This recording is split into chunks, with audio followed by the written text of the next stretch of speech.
Shalom saudara yang dikasihi Tuhan, selamat pagi. Senang dan bahagia rasanya karena masih bisa menyapa saudara di pagi ini. Doa dan harapan saya bahwa saudara semua dalam keadaan sehat, dalam keadaan baik tentunya, penuh dengan sukacita diberkati Tuhan untuk sepanjang hari ini. Kita bersyukur pagi ini kita diberi anugerah hari baru oleh Tuhan, tentu dengan berkat Tuhan yang baru yang bisa kita nikmati hari ini. Namun sebelumnya mari kita berdoa, memohon tuntunan Tuhan menyertai kita di hari ini. Kita berdoa. Bapa, kami bersyukur untuk kebaikan-Mu yang sudah menyertai hidup kami sepanjang malam, juga sudah menganugerahkan kepada kami hari baru pagi ini. Berkati dan pimpinlah kami oleh Roh Kudus-Mu Tuhan, sehingga kami boleh berjalan dalam kemenangan Kristus di sepanjang hari ini. Dalam nama Tuhan Yesus kami berdoa. Amin. Saudara yang dikasihi Tuhan, firman Tuhan yang menjadi renungan kita pada pagi hari ini, saya siapkan satu ayat dari kitab Ibrani pasal yang ke-10 ayat 39. Demikian bunyinya, saya akan bacakan untuk kita.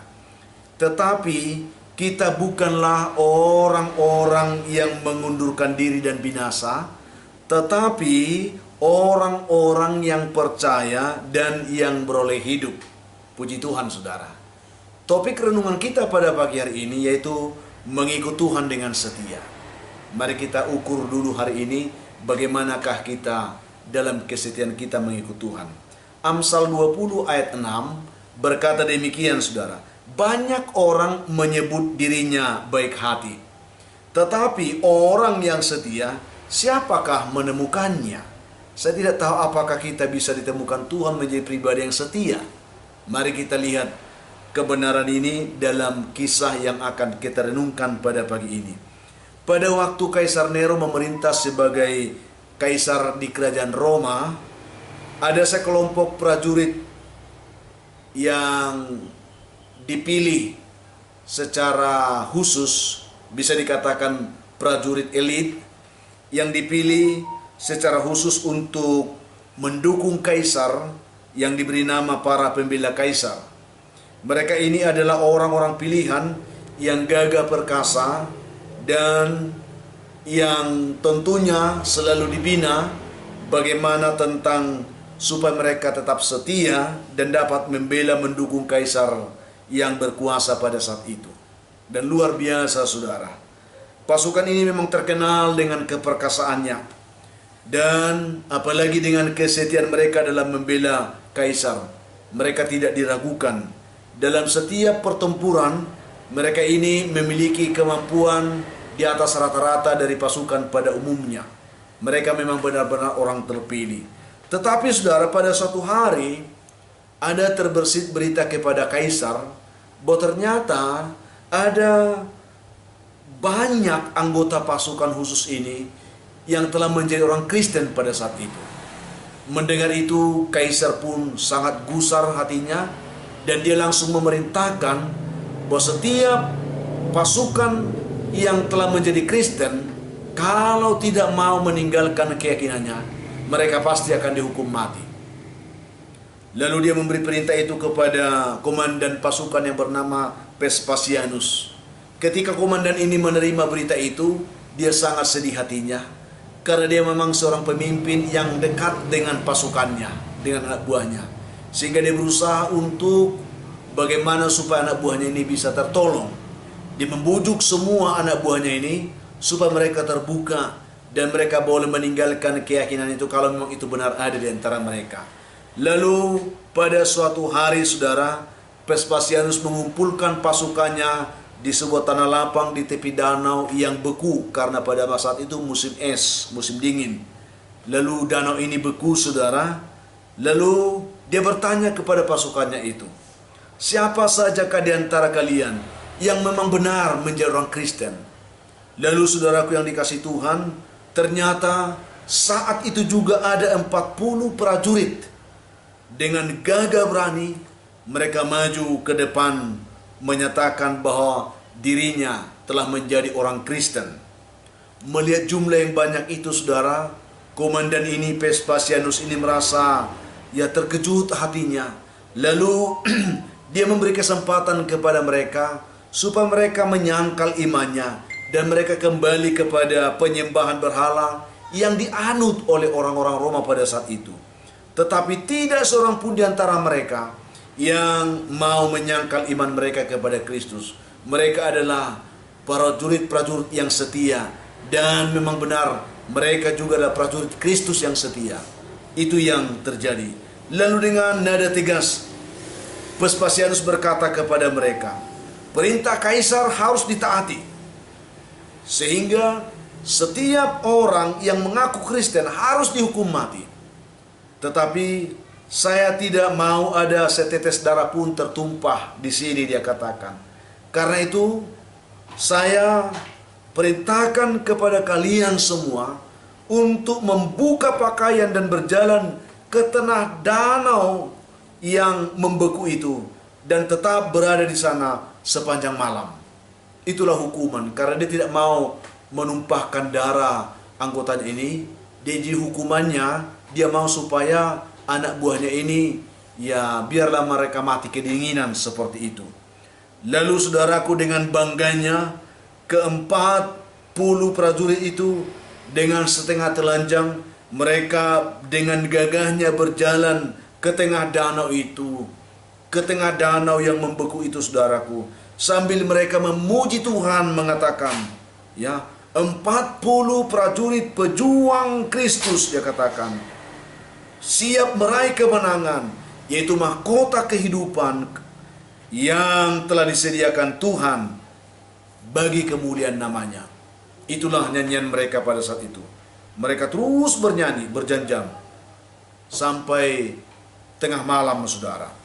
Tetapi menjelang pagi, ternyata kedinginan itu dahsyat sekali. Ada seorang dari mereka yang akhirnya dia menyerah karena tidak tahan. Lalu dia keluar mendekat untuk bisa kembali meraih kehidupannya. Dia menghangatkan dirinya dekat api itu, dan dia bergabung dengan orang-orang lain. Tetapi pada saat itu Vespasianus melihat ke tengah danau itu, ia melihat ternyata bukan 39 prajurit yang ada di sana, melainkan ia telah melihat pasukan malaikat berada di atas prajurit-prajurit itu dan hendak memberikan kepada mereka mahkota. Itu yang dia lihat, saudaraku. Jadi Vespasianus melihat hal itu, dan setelah itu, saudara, seketika itu juga dengan tidak ragu lagi, Vespasianus menanggalkan pakaiannya seperti layaknya 39 orang itu. Dia melangkah ke tengah danau yang mengering itu, bergabung dengan 39 orang itu. Lalu melihat itu, ke-39 itu bangkit semangatnya, dan mereka kembali bernyanyi memuji Tuhan. 40 prajurit pejuang bagimu, ya Kristus, untuk meraih kemenangan, yaitu mahkota kehidupan bagi kemuliaan-Mu, ya Kristus, dia katakan. Mereka bersorak-sorai, mereka memuji Tuhan. Demikian akhirnya ke-40 orang itu mati karena kedinginan di tengah danau yang membeku itu. Tetapi mereka tidak menyerah, karena mereka tahu bagaimana buah dari kesetiaan mereka sesuai dengan nyanyian mereka. Mereka akan memperoleh mahkota kehidupan bagi kemuliaan Tuhan. Mereka tidak takut dengan ancaman, sekalipun mereka harus kehilangan nyawa mereka pada saat itu. Termasuk Vespasianus, komandan dari prajurit itu pun. Akhirnya dia merelakan dirinya untuk korban demi mengikuti iman percaya dari anggotanya yang ke-39 itu.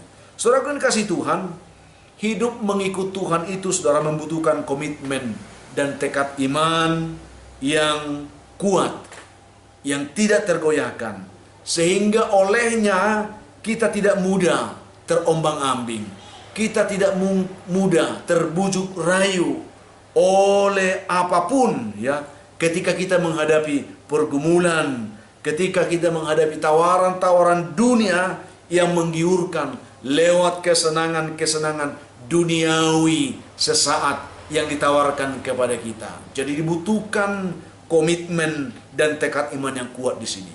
Karena akan ada tawaran-tawaran, akan ada rayuan bujukan-bujukan yang bisa menggeser posisi kita keluar dari iman yang benar, keluar dari kesetiaan kita kepada Tuhan. Banyak orang beranggapan bahwa penderitaan, beban hidup, pergumulan, dan kesulitan-kesulitan yang kita hadapi adalah hal yang sering membuat iman seseorang menjadi goyah. Mungkin itu benar, saudaraku. Tetapi saya ingin katakan kepada kita, tidak jarang juga kita melihat bahwa ada begitu banyak orang juga, atau orang Kristen juga, yang jatuh oleh karena keberhasilan yang dia raih, kesuksesan hidup, dan berbagai-bagai pencapaian baik yang telah diperolehnya dalam kehidupannya.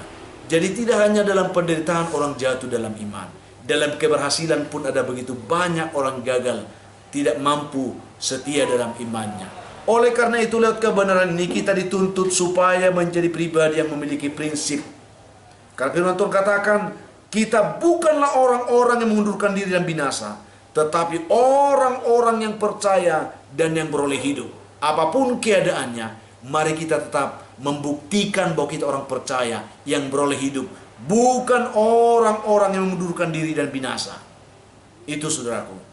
Dengan kebenaran ini, mari kita menjadi seorang Kristen yang memiliki prinsip dan tidak mudah goyah oleh apapun yang terjadi, oleh ancaman apapun, oleh tantangan apapun. Seharusnya sekali ikut Tuhan, jangan kita pernah menyerah.